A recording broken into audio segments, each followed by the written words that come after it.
Question number 7, rationalise the denominator. एक line का question है, लेकिन वो एक लाइन तभी आ पाएगी जब आपको पूरा अप्रोच मालूम होगा। ठीक है, कैसे करेंगे ध्यान से देखो। ये दिया हुआ है 4/7 प्लस 3 √3। इसको रेशनलाइज कर दो। रेशनलाइज करेंगे तो क्या करते हैं, हमें पता है कि भाई √7 माइनस √3 से मल्टीप्लाई और √7 माइनस √3 से डिवाइड। क्लियर है? यहां तक रेशनलाइज कैसे करते हैं, जो भी ये साइन है इसका साइन बदल गया, अगर प्लस है तो माइनस और माइनस है तो प्लस। ठीक है, अब देखो क्या करेंगे।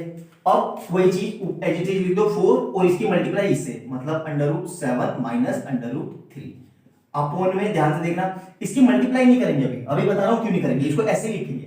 अब नीचे देखो क्या लिखा हुआ दिख रहा है, √7 प्लस √3 एक ब्रैकेट में, और इधर क्या है √7 माइनस √3 दूसरे ब्रैकेट में। ऊपर वाले के ऊपर से मल्टीप्लाई, नीचे वाले की नीचे से मल्टीप्लाई। क्लियर है यहां तक? तो अब क्या लिखा हुआ दिख रहा है 4 और ब्रैकेट के अंदर √7 माइनस √3 और नीचे क्या आएगा देखो ध्यान से। अब कैसे करेंगे ध्यान से देखना, पहले ये लिख लो एज इट इज, √7 यहां लिख लो, लिख लिया, और ब्रैकेट में ये लिख दो, इसको छुपा लो, मतलब क्या आया √7 माइनस √3। इसका काम खत्म।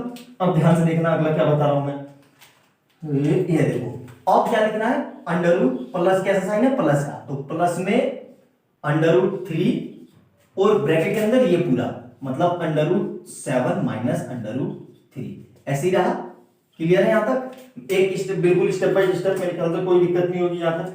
अब देखो क्या करना है, अब ऊपर वाला एज इट इज रहा, ऊपर वाले को नहीं छेड़ेंगे, मतलब 4 √7 माइनस √3 और नीचे क्या आएगा ध्यान से देखना, 7 की 7 से मल्टीप्लाई कर दो, तो √7 इंटू √7। अब इसी √7 की √3 से बीच में कैसा साइन है माइनस का, तो माइनस का साइन लिखेंगे √7 इंटू √3। इसका काम खत्म, इस पूरे का काम खत्म। अब यहां पे आ जाओ, क्या लिखा हुआ है प्लस का √3 की √7 से, तो मतलब √3 इंटू √7 हो गया।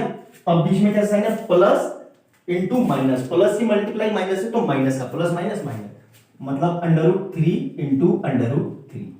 यहां तक कोई दिक्कत? अब ऊपर वाला एज इट इज रहा, ऊपर वाले को नहीं छेड़ेंगे, मल्टीप्लाई मतलब नहीं करेंगे। क्यों नहीं करेंगे, बिल्कुल एंड में देखो आपको पता चलेगा क्यों नहीं मल्टीप्लाई करेंगे।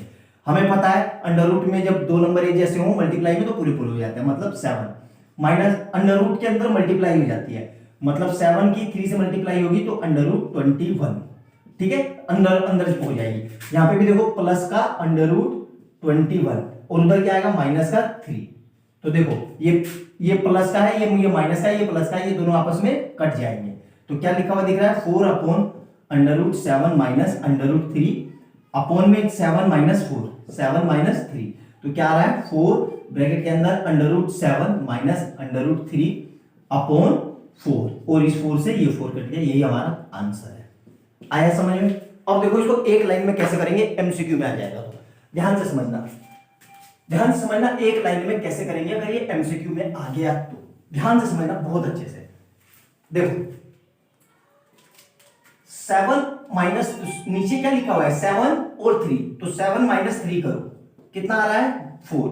जब भी नीचे वाले का डिफरेंस ऊपर वाले में दिया हुआ हो, मतलब डिनोमिनेटर का डिफरेंस न्यूमरेटर में हो, क्या कहा मैंने ध्यान से सुनना, डिनोमिनेटर का डिफरेंस न्यूमरेटर में हो, तो इसका आंसर डायरेक्ट ये जो साइन है ना इसका साइन बदल दो, मतलब क्या आएगा √7 माइनस √3, यही इसका आंसर है। ध्यान से समझो क्या कहा मैंने, जब भी डिनोमिनेटर का डिफरेंस मतलब 7 माइनस 3 4 और वही डिफरेंस न्यूमरेटर में हो, तो ये हमेशा इसका आंसर क्या आता है 7 माइनस √3। याद रखना है, आई बात समझ में? अगर सपोज करो यहाँ पे 8 होता 8, तो इन दोनों का डिफरेंस कितना आता, इन दोनों का डिफरेंस तो 4 ही है, तो 8 4 से ये 2 बारी में कट गया, तो आंसर क्या हो जाता था 2 ये 7 माइनस √3। आई बात समझ में? ऐसे करना है। क्लियर है अच्छे से? बिल्कुल एक एक स्टेप अच्छे से, ये डायरेक्ट एक नंबर में मतलब एमसीक्यू में करने का तरीका है, लेकिन अगर लॉन्ग में आ गया तो आपको ऐसे करना है। आई बात समझ में? नोट डाउन करो, मैं बार बार आपको एक ही चीज की रिपीट कर रहा हूं। अभी आप बिगिनर हो, जस्ट लर्न कर रहे हो, चीजों को सीख रहे हो, तो सीखने का प्रोसीजर लंबा होता है। आप ऐसे याद रखो, आपने मोबाइल तुरंत चलाना थोड़ी ना सीख लिया बेटा, धीरे धीरे प्रैक्टिस करते करते सीखे ना मोबाइल चला। उसी तरीके से मैथ है, धीरे धीरे करते करते लॉन्ग अप्रोच से आप करोगे तो आप शॉर्ट अप्रोच खुद ही सीख जाओगे। अच्छा ऐसे भी कर सकते हैं, लेकिन अगर आप शॉर्ट अप्रोच डायरेक्ट फॉलो करोगे तो लॉन्ग अप्रोच आपको कभी नहीं आएगी। आप लॉन्ग अप्रोच से फॉलो करो, धीरे धीरे करते करते आपको खुद ही दिमाग में आइडिया आ जाएगा, अच्छा ये लाइन नहीं लिख सकते, इसको डायरेक्ट ऐसे कर सकते हैं। क्योंकि लर्निंग स्लो प्रोसेस है, बहुत कम समय में धीरे धीरे धीरे धीरे आप सीखते हो। तभी तो यार एक इंजीनियर डॉक्टर को बनने में 30-30 25-25 साल लग जाते हैं।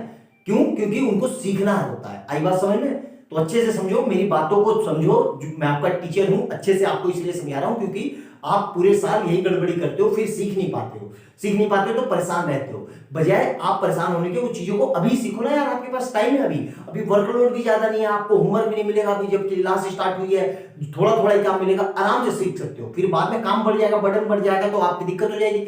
लेकिन उस समय तक अभी सीखते सीखते आपकी 3-4 महीने में मेंटेलिटी इतनी स्ट्रांग हो जाएगी कि आप आराम से सीखने लग जाओगे। आई बात समझ में? नोट डाउन करो, अगला क्वेश्चन करते हैं।